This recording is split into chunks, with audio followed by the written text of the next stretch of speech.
Good morning, everyone. How are you? Welcome to the Unitarian Universalist Church in Eugene. Zoom friends, we are glad you are joining us online, as always.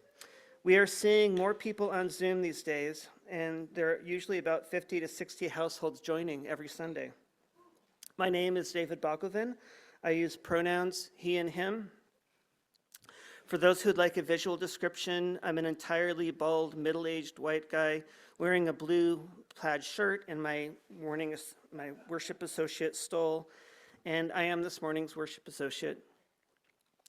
This morning's opening song names the turmoil and suffering that has always been a part of our world. Earth's lamentation is real. The people are experiencing tumult and strife, and yet through it all, while there is still breath, love will prevail, and though the tempest roars, we will keep singing. And now let us enter into a time of worship by lighting the flaming chalice, symbol of our Unitarian Universalist faith. Stephanie Colton, come on down. She'll be lighting the chalice as I share words from Mark Morrison Reed, a UU minister and author of Darkening the Doorways and Black Pioneers in a White Denomination. The central task of the religious community is to unveil the bonds that bind each to all.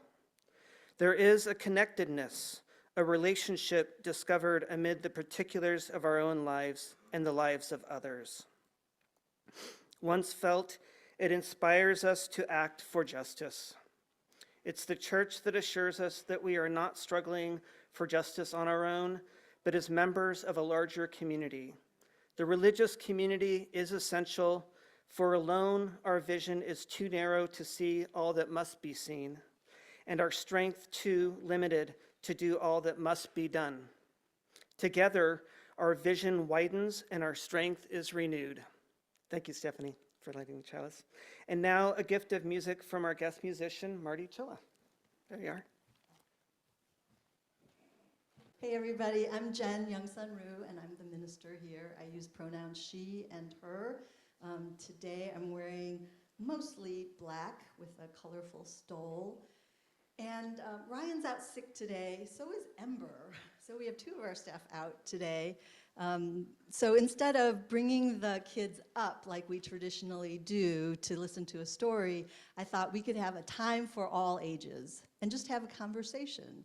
And this is a continuation of last week's conversation that Ryan had with the kids about the 10 Commandments. And so the question for this week is, well, let's say you have lived a good long life upon this earth and you have learned some things, right? How long have you lived upon this earth? How many years? 11. 11 years. You can learn a lot in 11 years, right? So let's say a brand new human appeared before us. What kinds of advice would you have for this person in terms of what rules they might adopt for themselves? What kind of like moral code or moral compass could this person, brand new person, adopt for themselves so that they would have a nice life and they wouldn't do too much harm? They would be relatively happy and healthy. Does anybody have any ideas? I'm going to start with the kids all the way back here. Are there any youth who have an idea about some rules that might help you to live a good life? No, not today. They're very busy coloring. Okay, so I saw some hands up here. Be kind. Be kind. Very short and to the point. Listen well. Listen well. Thou shalt worship no other God before me. All right. Very firm. Carry your heart in your mouth. Carry your heart in your mouth. Any pain you inflict on someone else, you will inflict on yourself worse. Any pain that you inflict on another, you'll inflict upon yourself, even worse. You'll never know the impact of a single action, so keep your actions kind and good. Keep your actions kind and good. Always connect with others and nature. Thank you. Always connect with others and nature. Don't get a cell phone.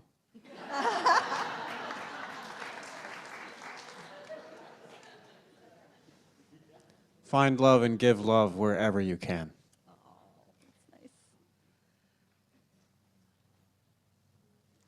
Walk in nature often. Yes, yes, yes. Oh, you all have lived good lives. You have figured some stuff out, haven't you? Did I see another hand? Treat others the way you would like to be treated. That's a classic. Oh, I think we got one of our youth. Ash, you have an idea about a good rule to live by? Ah, psych.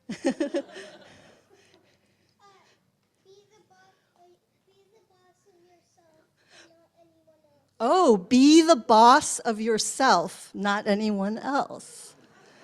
That was a good one, Ash. Thank you. Eat the cookie. Eat the cookie. Just eat the cookie. I'm going to go back up this way. Hello.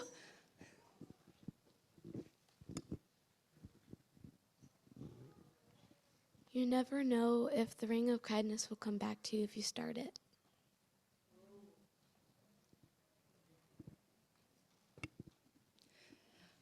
So you said you don't know if random kindness will come back to you.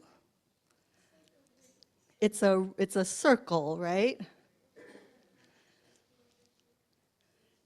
Yes, so your actions will come back to you. All flourishing is mutual. All flourishing is mutual. That's a lot of good wisdom in this room. Thank you so much. Did you want the last say? Find something beautiful every day. Find something beautiful every day. So if you didn't get a chance to share this, share it with someone who's next to you, share during coffee hour, share when you go see your families later and your friends. Go share this wisdom far and wide. So I think the youth are having a program today. I think you guys are talking about grassroots organizing, which sounds like a lot of fun. We're going to kind of be talking about that here. So if you're ready to follow your teachers, you can do that while we sing. And if you're new to the program, would you please go back there with your grown-up, if today's your first day? Thanks. I love that song. That song is the reason why I come to Unitarian Church, actually, believe it or not. All right, so last week with Ryan talking a bit about the 10 Commandments and also the 10 humanist commitments, don't forget those. And then also this morning's great advice that people were giving in the congregation. It got me thinking about alternatives to the 10 Commandments that I've been collecting through the years, from the Ferengi rules of acquisition in Star Trek to Robert Fulghum. If you're of a certain age, you probably remember his piece in the 80s, All I Need to Know I Learned in Kindergarten. And so I've been collecting over a dozen of these different lists. And the one that I chose today, well, actually, Rev Jen chose it for me because I have a compulsive inability to make decisions. But anyway, this list is less a set of rules to live by or commandments and more a set of hints on how to live well from the imagined perspective of a cat. Because I can't imagine a cat possibly, ordering ultimatums on people. So these words are by John Gray from his book, Feline Philosophy, Cats and the Meaning of Life. Number 1, Never try to persuade human beings to be reasonable. I mean, the reasonable time for breakfast is 4:30 a.m., right? Like, no. Human beings use reason to bolster whatever they want to believe, seldom to find out what they believe is true. Number 2, it's foolish to complain that you do not have enough time. Do what serves a purpose of yours and what you enjoy doing for its own sake. Do not look for meaning in your suffering. Number 4, it's better to be indifferent to others than to feel you have to love them. Number 5, forget about pursuing happiness, and you may find it. Number 6, life is not a story. Number 7, do not fear the dark, for much that is precious is found in the night. 8, sleep for the joy of sleeping. That's one of my favorite. Number 9, beware anyone who offers to make you happy. And finally, if you cannot learn to live a little more like a cat, be more cat, return without regret to the human world of diversion. Thanks.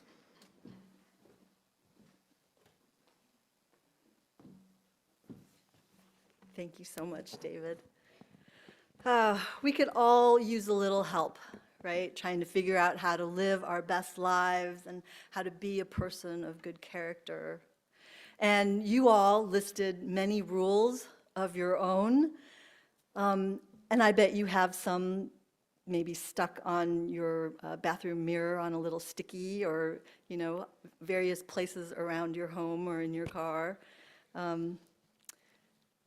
It really does help because we are a species of creature that forgets and forgets and forgets. And so we need lots of reminders about who we are, essentially, and who we want to be. One of my very favorite novels is a book called Rules for Old Men Waiting. Rules for Old Men Waiting is written by Peter Pouncey, and it's this beautiful, beautiful novel of an 80-year-old man who is living in a rustic cabin, the same rustic cabin that his wife was living in. She was ill, he took care of her, and then she has recently passed away. And he's kind of waiting for his turn. He's waiting for his time to come, but it doesn't come fast enough. And the little rustic cabin is falling down around him. And then he realizes, you know what, I need a little more structure in my life. And so he devises some rules for himself while he's waiting to pass on and join his wife in death. And so some of his rules are very, very basic, like make your bed, tidy the house. Remember to eat regular meals. Keep personally clean. And he set himself a schedule of work. And for him, work was writing a story. Rules can be very, very helpful in our day-to-day lives, right? And yet, those of us who long for deeper connection, who long for deeper meaning in our lives, really need more than just a few rules for living. I don't think rules are enough for the kind of life that we Unitarian Universalists are called to live. Now, we make and follow rules because they serve our personal desires and our outcomes, right? Like, I have this rule that I am going to move my body 5 days a week, right? That's a really good rule. I follow the rule when it suits me, when I have time, and when I feel like it. So that's different than something like a moral imperative, right?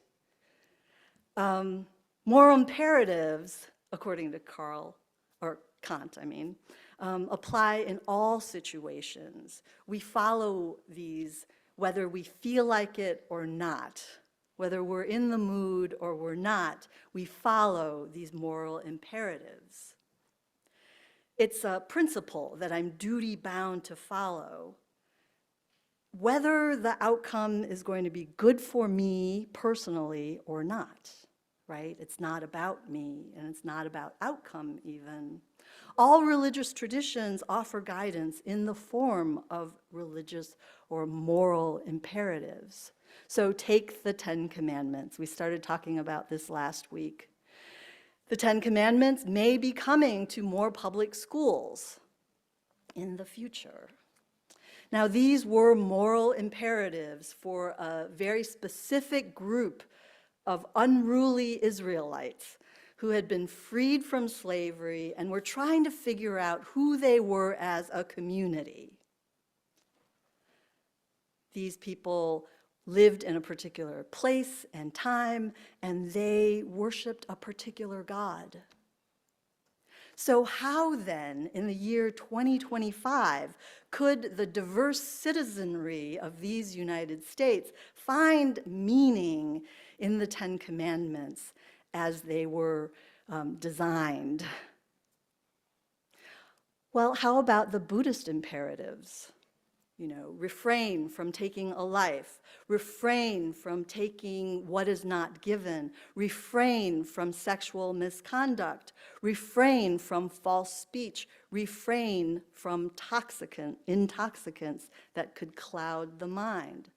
And these are also designed for a specific group of people who shared philosophies and history, tradition and sacred texts. They would also not be appropriate for a public school building, even if we agreed with all of them. So what would be appropriate to put in a public school building? Well, one way for people of faith especially, to assess moral quandaries like this is to apply a theological framework. And this one that I'm going to show you is a really straightforward, simple one. There are just 4 elements: tradition, scripture, reason, and experience. This framework was first used by John Wesley, the founder of the Methodist movement. So first, when you've got some sort of theological quandary or ethical quandary, you can first consult with tradition. And so in the public school example, if you consider the tradition of the institution of public schools in America, if you consider the tradition of civic duty and citizenship, we could also consider the individual traditions of each student and each family that are part of that educational community, right? So that's tradition. The second part of the framework is to think about scripture or sacred text. Now, in this case, with the public schools, the sacred text could be literature, right? Poetry. They could include the Golden Rule, and our nation's founding documents, our Bill of Rights, our Constitution. So next is reason.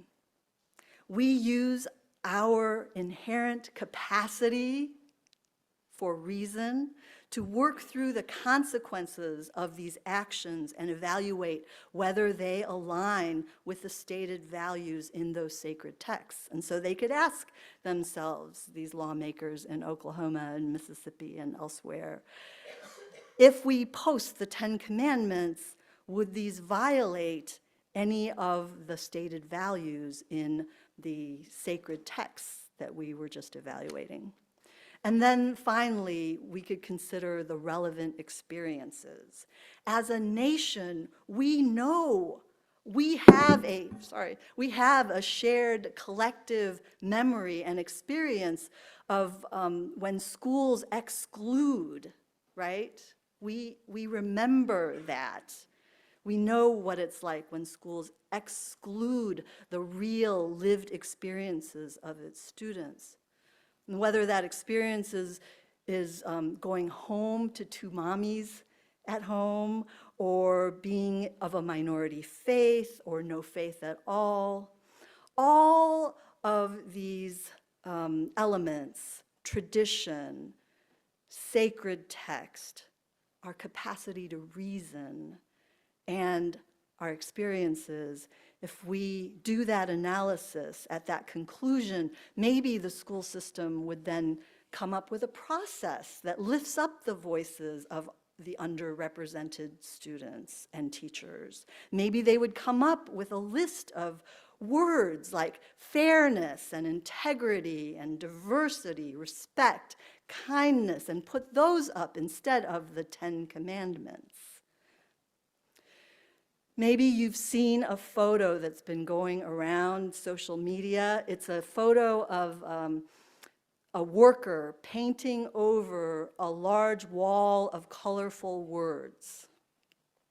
So there are these stripes of haze gray painted over words like compassion, emotional maturity, leadership, cooperation. These are the moral values that one federal institution carefully applied to their building to remind everyone of their duty to one another and to the people they serve. Under this current administration, however, certain words are not allowed. And every day, words are being erased from official blogs and official websites. They're being painted over the walls. Across the federal government, the word diversity in particular has been removed from the list of organizational core values. So for example, the FBI and all of the governmental agencies, they have a list of core organizational values. And so what has happened is that visual and informational materials promoting diversity as a core value are being removed from all of their spaces. Many departments say things like, well, while diversity is no longer an organizational core value for our employees, we will continue to serve and protect all Americans. I'm using my reason brain, and I can't make sense of this.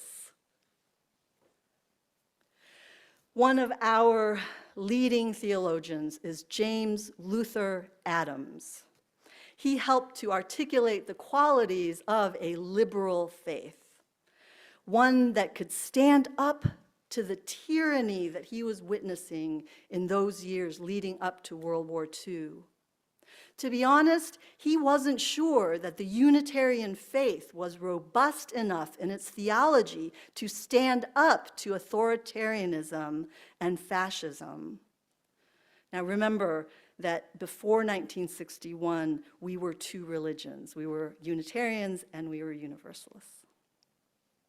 So James Luther Adams, if you'll remember your history classes, UU history classes, he talked about the 5 smooth stones of liberalism. And one of those remains a stubborn growing edge for UUs. And that one is the one that says, we have a commitment to express our faith in society. We have a commitment to express our faith in society. And I think the reason that UUs feel uncomfortable with that one is because we keep confusing the expression of our faith in public with proselytizing and evangelizing. They're not the same thing.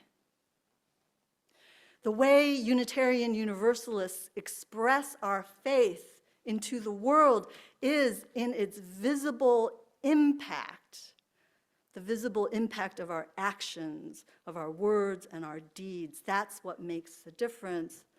Do we make a difference in Eugene, Springfield, and beyond? Yes. It's because of our moral values. That's what makes the difference. It's a visible impact that people see because of the lives that you live, the way that you live your life, the way that you do your Monday through Saturday when you're not in church. That makes a huge difference, and it is an expression of our faith. So what are the moral imperatives of Unitarian Universalism? Well, these are the 6 values that we affectionately call JET-PIG, right? Justice, equity, transformation, pluralism, interdependence, and generosity. So we have said that many times before in this congregation. We've repeated it over and over again, but they're just those nouns, right? But today I want to give you those in verbs, in action words, as a moral imperative. These are the UU moral imperatives. Work to be diverse, multicultural, beloved communities where all feel welcome and can thrive. Yes, moral imperative. We do that whether we feel like it or not, whether it's hard or not. We just keep doing it. We declare that every person is inherently worthy and has the right to flourish with dignity, love, and compassion. Yes, we declare this every single day without fail. 3, we adapt to the changing world. We adapt. We keep changing. We know that change is life, and life is change. The next one, we affirm every single day with our words and our deeds that everyone is a sacred being, diverse in culture, experience, and theology. The next one, we honor every day as best as we can. We honor the interdependent web of all existence, and we acknowledge our place in it. And finally, we cultivate a spirit of gratitude and hope. Every day, we work to cultivate a spirit of gratitude and hope, even when it is really, really hard. Even when we do not feel grateful, even when we do not feel hopeful, we will still cultivate a spirit of generosity, gratitude, and hope. You know, it's clear to me that we need new ways of gathering and organizing. Our faith is hundreds of years old, and it was created by white men. This church is 116 years old. It was created by white, educated men and women. But look at us now. I mean, look at this congregation now. Look at what we are becoming. We need new ways of being and working together. The old systems of power and privilege here, right here within UUCE, will not take us into the future. That's a huge subject. We'll keep talking about this. But for now, just know that the Justice Council is energized. We just met a couple of days ago. We are energized to find new ways for this congregation to express its faith in society. And so the first thing that we did, the Justice Council did, was to come up with a new listserv. So right now we have an email listserv called UU Share. That's intended for personal things like, hey, we have a new baby, or I need a new beef stew recipe. The new one that we have now is called UU Direct Action. This is for political talk. It is for political action. It is for direct action. It's for organizing. This is to help us have conversations about how we can respond quickly, more quickly than church usually responds. So hopefully you got the notice on that one. We have a project in mind. It's going to launch next Sunday, so come back. And yeah, you'll hear all about that. Okay, I'll give you 2 hints. It has something to do with sticky dots and pizza party. And direct action. So come back next week and hear about that. You know, now that the wheel of the year has turned, and we're seeing subtle signs of very early spring, I also feel a surge of energy from this congregation. I see you drawing in and gathering together. I see you coming together with a truly caring spirit. I hear you speaking to one another with tones of empathy. I watch you work together on projects, and I see you changing, and I see you all embodying a faith community that answers the call to love. We are emboldened by this Unitarian Universalist faith, and we dare to proclaim our moral values in the very way that we live our lives. May it be always so. Amen. And now let's say together our closing words. We extinguish this flame, but not the light of truth, the warmth of community, or the fire of commitment. These we carry in our hearts until we are together again. And then I want to send you forth with these blessing words from Jan Richardson. You hardly knew how hungry you were to be gathered in, to receive the welcome that invited you to enter entirely. You began to breathe again. You learned to sing. But the deal with this blessing is that it will not leave you alone, will not let you linger. This blessing will ask you to leave. Not because it has tired of you, but because it has desires for you to become the sanctuary that you have found. Go and do likewise.